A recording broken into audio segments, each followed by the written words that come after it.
YouTube, how's it going? The Goat House is back. After the NFL draft has finally ended here, it is a little sad though that it's all over with. That whole offseason to prepare for this, all the mock drafts, and now it's just over. But the good thing is undrafted free agency is kicked off here. A lot of good players still out there, and we do a video every single year ranking the top free agent signings, so that'll be coming shortly after this one.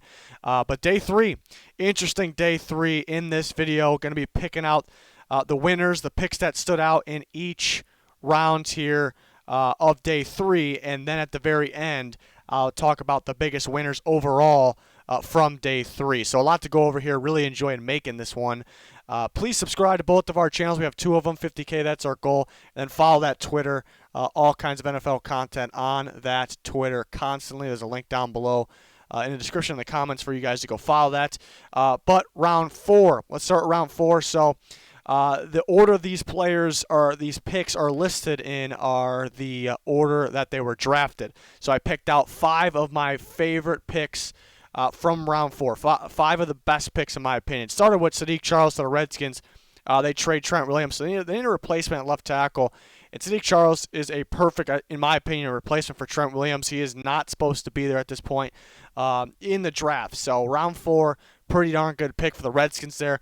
The Colts grabbing Jacob Eason. You see next to that it says the number 1 best pick. This is my pick for the best pick in round 4 here. Jacob Eason, I love the fit with the Colts. Been talking about that for the last month or so. Probably more than that. Jacob Eason, perfect behind Phillip Rivers. Real similar to style quarterback as Phillip Rivers. Pocket pass with a strong arm. Pretty much similar in every single way, maybe minus the throwing motion. So I really like that pick. I would have been okay if the Colts, even if it was trade up in the late first. I like the upside of Jacob Eason. The reason I like a guy like Justin Herbert is because he's big. He's got this crazy arm strength. Well, Jacob Eason can match that. He actually threw the hardest ball, and that's not the most important thing, and you need more after that, but he actually threw the hardest ball at the combine. Learned from Phillip Rivers, and then, he can take over. I think the future could be pretty bright for Jacob Eason. They get him in round 4. That is a steal. I like Anthony McFarland for the Steelers a lot. I was tweeting during the whole draft, and I was tweeting the Steelers need to grab Anthony McFarland. It's a great pick, and they went ahead and did it. Perfect running back for James Conner. He needs somebody he can split with to limit the injuries. They also need a speed back in the backfield, a guy that can catch the ball in the backfield. Steelers have been missing that for some time. They picked up other running backs, guys like Benny Snell. It's a good backup running back. That's a good backup James Conner running back. We need another type of running back here that can take some reps. Anthony McFarland is that. Good vision, quickness, home run hitter. Dominated Ohio State in 2018. That was probably one of my favorite tapes overall. So that is a good pick for the Steelers there. Eagles take one of my guys of the draft, K'Von Wallace. I love this fit as well. Perfect situation there in Philly. Why I like K'Von Wallace so much, I think he was the best slot corner in the class, I should say. But he was more than that. What stood out in tape, when he played in the box, almost like an outside linebacker position, he looked really good. Looked like a natural, rangy outside linebacker, sniffing out plays in the backfield, downhill, even sideline to sideline, and pretty strong for his size. He could gain a little weight to actually play linebacker full time, but you don't need him to do that.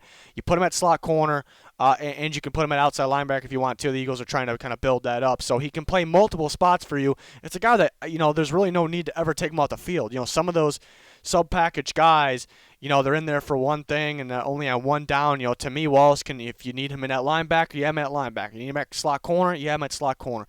Love this pick. It's a great value pick for the Eagles. And at the end of the 4th round, the Cowboys get Tyler Biadasz. Not a crazy steal because we heard about some minor injury concerns that he can drop here, the Wisconsin interior offense lineman. So, but I just really, another one. I really love the fit. I talked about who could possibly replace Travis Frederick, way back when he retired, and Tyler Biadasz came to mind, and here they go. The Cowboys get him late round 4, so pretty good value. I think I like the fit a lot here. Sneaky good picks in the 4th round. The Panthers taking Troy Pride Jr. from Notre Dame. Thought it was a possibility he can go in the 3rd round. It's the ultimate upside corner, athletic freak. And that's exactly what the Panthers are building there. A really good future defense there is what they did throughout this draft. So I like Troy Pride Jr. Broncos taking Albert O from Missouri. You watch Albert O's tape this year, a little disappointing compared to 2018. 2018 was a lot better. A lot more we got to see from him. And it was because of the quarterback play. Well, guess who the quarterback was? It was Drew Lock in 2018. So they pair these guys together. I think it's a good tight end to pair with Noah Fant as well. Obviously, Noah Fant's their key guy, their main guy there. But you got to love some of these fits. And the Vikings taking James Lynch, I think it's a sneaky good one here. James Lynch got a ton of pressure from the D-line there for Baylor, and you look at the size, is he going to be able to stick at D-end? I think he's either going to be a 3-4 end or he can play inside in a 4-3, and that's exactly what the Vikings will do, play him inside 4-3.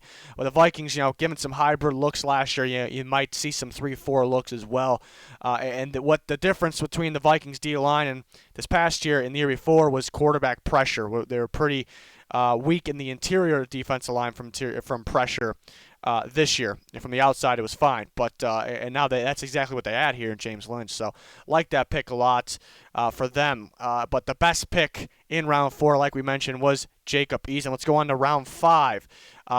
And pretty interesting. You see the Eagles in the same exact spot there. I pick out the 5 best picks and put them in the order they were taken there. But top Bengals take Khalid Kareem from Notre Dame, defensive end. Thought this guy was a day 2 pick, potentially a round 3 pick. The Bengals get him in round 5. They need a pass rush. This guy can compete possibly for a starting job. He's a consistent and very strong pass rusher here. The Bucs take Tyler Johnson. The Bucs continue to get better here. A big-time receiver, big-time playmaker, can play in a slot, can play outside.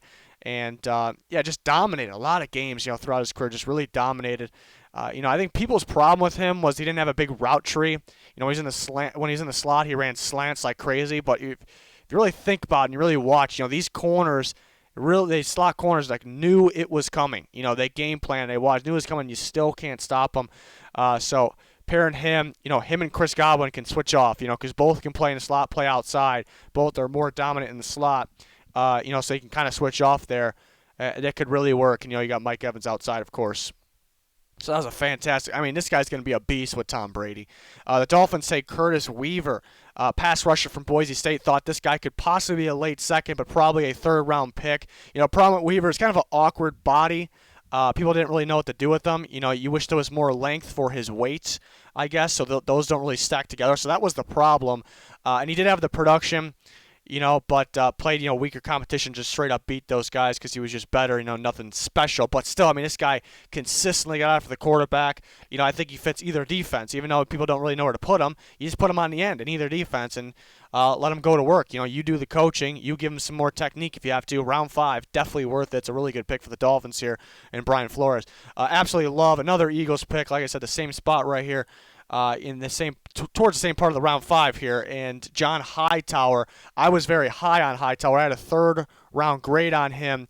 The deep speed is ridiculous. He ran low 4.4s, which is absolutely flying. But once he gets going on the football field in game, he looks like every bit of 4.3s there. He's a home run threat. And that's pretty much what Boise had him do. So I think there's more to his game. And I think, better quarterback play, obviously. This guy's going to be a lot better is what I'm getting to. I really like John Hightower. It's exactly a type of receiver, even though it's kind of similar to Jalen Reagor, outside speed. It's exactly what's going to win the Eagles ball game. So it's a great value pick, great pick, good fit. And the Cowboys get the best pick of round 5. Bradley Anae, to me, was a 2nd-round pick. He got pushed down because the speed, the lack of athleticism, I suppose. I don't think there's a real giant lack of it. It's not like he's not athletic at all. But he's right there with A.J. Epinesa, consistent, dominant at times, continues to get to the quarterback, really strong hands, not far off from A.J. Epinesa. Epinesa the better prospect, not far off. They're very similar.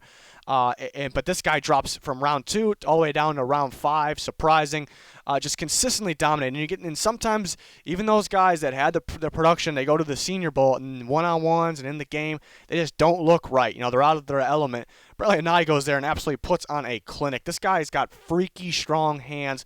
Looks like he's going to break other people's hands and arms the way what he's doing with them, just slaps them out of the way. A fierce player, gets after the quarterback. This was an absolute steal, and surprise, it was the Cowboys who've been getting steals this entire draft. Amazing pick for the Cowboys there. Sneaky good pick. Seahawks add Alton Robinson, who I thought could be a third. Wouldn't been surprised. Fourth, they get him in the fifth. Good value. They add him on top of already adding Darrell Taylor. So the pass rush, which was looking like, before the draft started, one of the weaker ones in all of football, now looking pretty good. The Dolphins, who are already on the round 5 list, add Jason Strowbridge, who I think is a 3-4 end, going to be a pretty good one. Thought he can go similar situation. Late 3, early 4 was possible. They get him around 5. He'll battle Shaq Lawson for some playing time there. And the Bears take Darnell Mooney, one of my sleepers of the draft. The day 3 version of Henry Ruggs, real speedy, real quick, and underrated in going up and catching the ball. You look at him, he's just speedy, quick. He's kind of small. No, he can go up and catch the ball. So the Bears get a playmaker there. Going to be, I know Allen Robinson's number 1, but pretty interesting with Mooney and Anthony Miller. Somewhat similar. Miller got a little more to his game, obviously, but an intriguing pick for sure there, and could make the Bears' offense better. So that was round 5. Best pick round 5, Bradley Anae. Like I said, we're going to round 6. Best of round 6 start at the top. The Broncos, which is actually the best pick in round 6 in my opinion here. They get the guard, Netane Moody from Fresno State. This is a second-round talent that I thought could go third. Wouldn't have been completely shocked, gone 4. Why is that? Because he's had the injuries, 2 different injuries, 2 different seasons of the career. They worry about it, keep coming back. But the talent level, when on the field, is probably early second round. This guy bullies people's around. The Broncos had to need a guard too. This guy will compete if he's healthy. Day 1, I think this guy's starting at guard. And they just got that in the 6th round because of injuries. So healthy now. Hopefully continue to stay healthy. That's a great pick. Browns taking Donovan Peoples-Jones, which some thought could be an early 4th round pick. They get him in the 6th round. This guy's going to have a better pro career as well, as long as he gets a chance, because quarterback play was pretty brutal. A lot of underthrows Peoples-Jones' way. But a big-time playmaker, big body guy, good red zone threat. That's what he is. He's a big-time red zone threat. So I think good next to Odell and Jarvis Landry. You kind of get that piece you're missing, that style of receiver you're missing. So surprised he was here. Really couldn't tell you the reason for it. Just that good of a receiver class that pushed him down. I think it's crazy because we're talking Michigan football here, but I can't believe his quarterback might have hurt his stock because, the more and more you watch, the less and less chances, or the more and more chances were kind of left on the field because of that. So Peoples-Jones is a good pick. Another receiver, James Prochet, which could have been, probably an early 4th pick, a do-it-all receiver. You see him spend one season most snaps in the slot and dominate, and anybody played outside as well and did pretty good. Then the next season, which was this season, most snaps outside, but also took some snaps in the slot as well, dominated both. So it's a do-it-all receiver, one of the best hands in the class, big playability. Not going to wow with his crazy speed or anything, so maybe that's why he dropped, but that's a big-time player here. Add him with they already got Duvernay too, so that's gonna be a lot of fun there. So that's a big time pick, great value pick. The Eagles in the same spot as they were on the last pages. Prince Tega Wanago from Auburn dropped a little bit. Kind of thought that there was some injury concerns, and people were, it's more of the athletic game now. So the quickness maybe could be a little better, and the technique definitely gonna be brushed up. But he hasn't been playing football his whole life. But like I said, so I expected maybe he could drop further than people thought his talent was at, but I did not expect him to drop to round 6. I thought early 5 was kind of the limit there, the latest. And the Eagles, who, to me actually needed this pretty bad, because they have a good offensive line, but they've had quite a few unfortunate injuries in the offensive line. They always needed the next guy to step up, but they've always had a pretty good next guy to step up, but that kind of went away a little bit. They lost Big V, Jason Peters, isn't there, so they definitely need another guy because Dillard's going to go and step into that starting role. So this definitely was actually a big need, more than people thought, and it worked out that Tega Wanago fell to here. Colts taking Desmond Patman right around where I thought he would go. So in terms of value, it's nothing crazy, but I just really like Desmond Patman. As a big body receiver, contested catch beast as well, but he is freaky athletic for his size. You look at the Michael Pittman pick earlier, pretty similar. Patman's going to be more athletic, actually. Michael Pittman's definitely the better receiver, but really not that far off. And we're talking about early 2nd to late 6th round here. So I thought this was a sneaky good guy.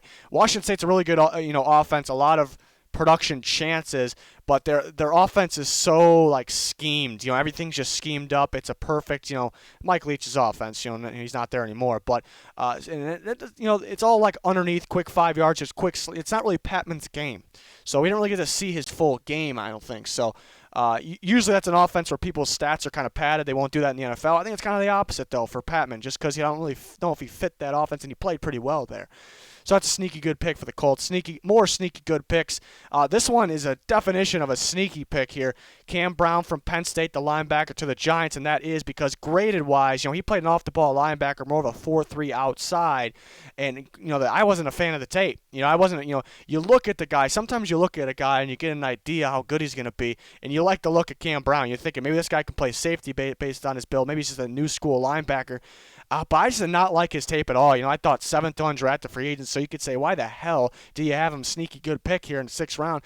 Well, it's because I have a feeling, I'm very confident I know what the Giants are going to do with them, and really just sitting on it, thinking about it. Yeah, the Giants run a 3-4. Like I said, he played 4-3 outside. They're going to put this guy at a 3-4 outside linebacker, develop him there. I like the idea of that, because when he did have his few reps on the outside, kind of crashing in, he looked pretty impressive. He's very long, too, so I like the idea. They're going to need to add more strength. We may not see Cam Brown early. The Giants do have some openings at that spot, so maybe just because of that. But a guy that they'll develop, hopefully right, because this guy will have some upside there. So I'm starting to really like that one. Panthers taking Bravion Roy. Another one, yeah, the value really isn't there because this is probably where I thought he was going to go. But a nose tackle that had production. He continued to have production. So that kind of that final piece, that defensive line rotation for the Panthers there to add.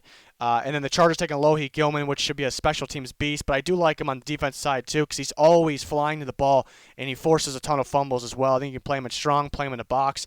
Maybe a little undersized for linebacker, but he kind of almost gives you those vibes as well. So just a ball player. That's kind of the definition of ball player, Alohi Gilman there. So kind of like that one as well. But with those three in terms of the value, they weren't there. They're just kind of just sneaky good, And then we move on to round 7 before we talk about the big winners of the day. Geno Stone wins best pick around 7 for the Ravens. This was a late 3rd, early 4th safety for me, and I was kind of thinking he would get, that was my grade, but I was thinking he could possibly go 5, just because he's strictly a zone safety. You're going to have to work with him in your man coverages and different things. Usually those players drop, but the tape don't lie. Tape says this guy's highly instinctive, flies to the ball, very fun to watch. So they're the Ravens don't run just only zone. Most teams don't. Iowa pretty much does.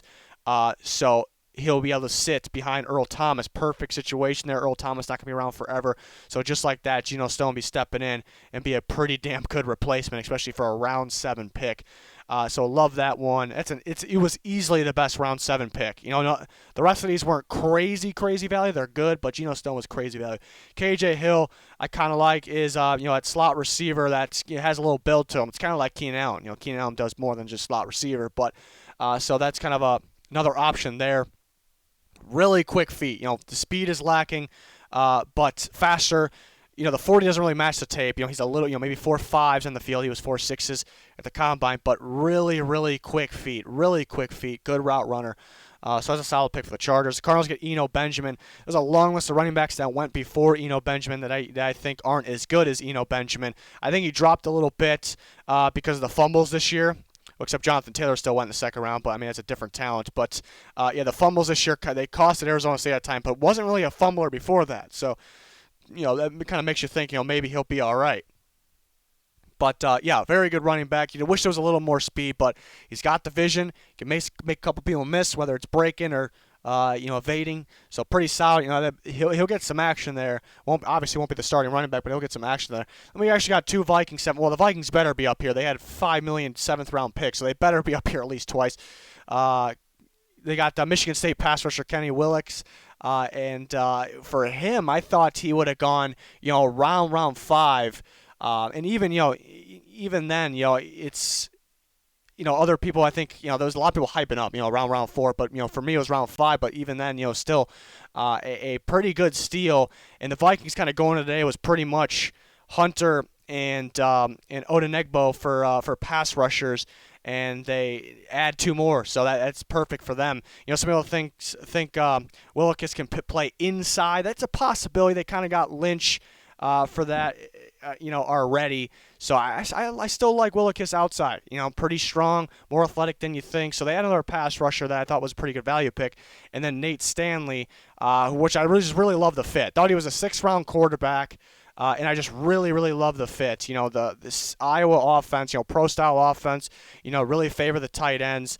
Just a pocket passing offense. It's the Vikings offense is very similar. You see Nate Stanley very productive last year, 2018, when he had Hockenson and Noah Fant. Those are some top-tier guys, so you better be productive. And to take those guys away, the lack of weapons out there. So he went down a little bit, but still a good season. Really tore it up against USC. So I think it's a really good fit.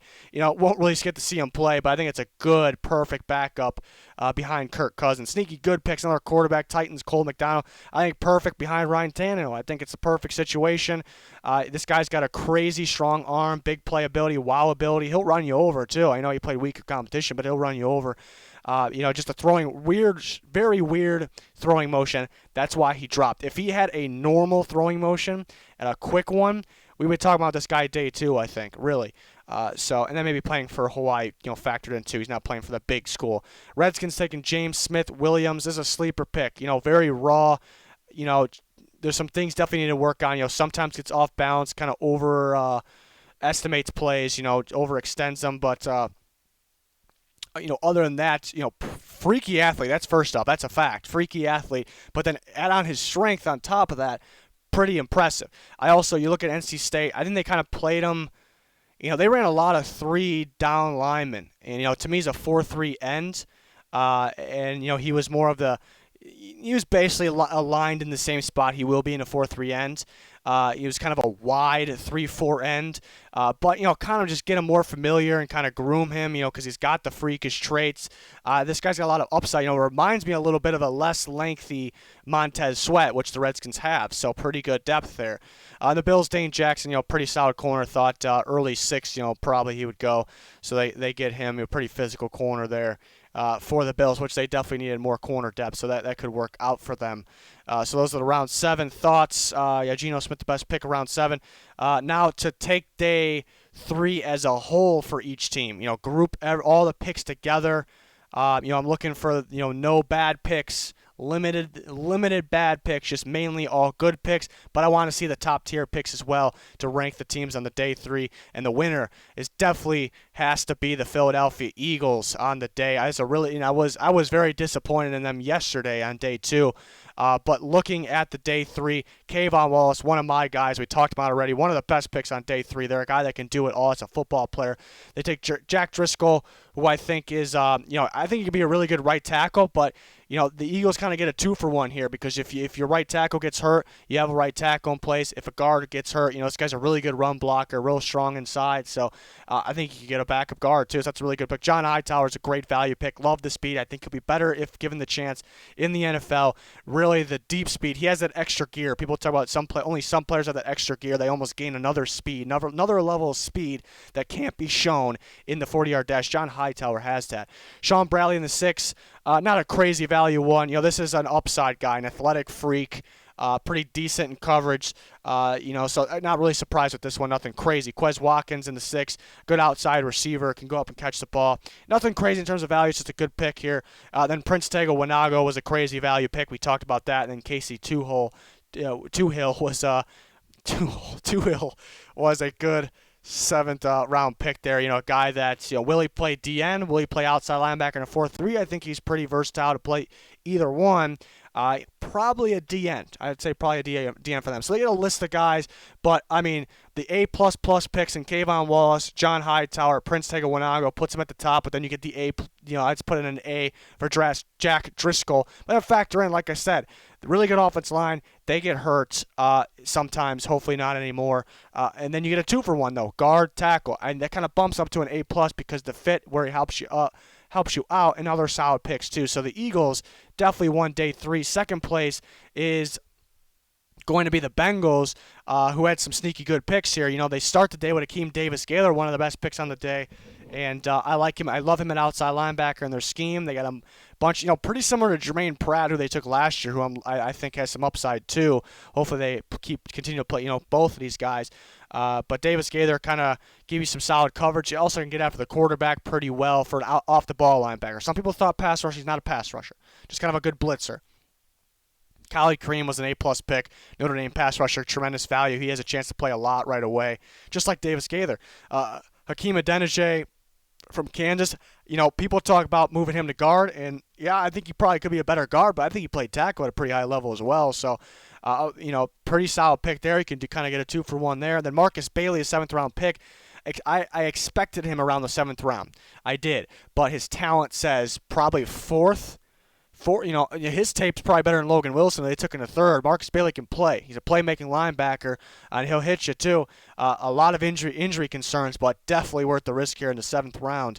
So the Bengals are going to be 2nd place on day 3 here, and then the Cowboys, of course, have had a great day every step of the way. Started with Reggie Robinson, who was one of my sleepers of the draft. A great, rare combination of athleticism and strength, physicality, size, all of it. This guy's got a lot of upside, so play him opposite of Diggs for the future. Sounds like fun. Tyler Biadasz, I talked about that. It's a great pick where they got him. It's an excellent fit. I think he fits their their blocking scheme perfectly. It's not Travis Frederick whatsoever, but it's probably the best replacement in this whole draft in terms of fit. A guy like Cesar Ruiz is better. Of course, he's at the top of the draft, but in terms of the actual fit, I like Biadasz.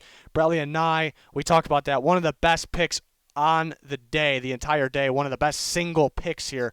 Bradlee Anae has a chance really to start. He has a chance to start. This guy gets after the quarterback. Crazy strong hands. Good bull rusher as well. Ben DiNucci, I thought was an undrafted guy, so I was a little bit of bold, but Jerry earned it. He earned to go bold in the 7th round after what he did this draft, so that was very impressive for the Cowboys. Amazing, really. And then we got the Baltimore Ravens in 4th place. Quite a few players here. They get Ben Bredeson, who I think can actually, for a 4th-round pick, can compete for that starting guard job that got kind of opened up there because Marshall Yanda retired, but they got a number of guys that can kind of compete for that job. They got Powers, Phillips, Bredeson. So we'll see. Broderick Washington, not a pick I'm crazy about. He'll be a rotation defensive lineman. Don't dislike it in any way.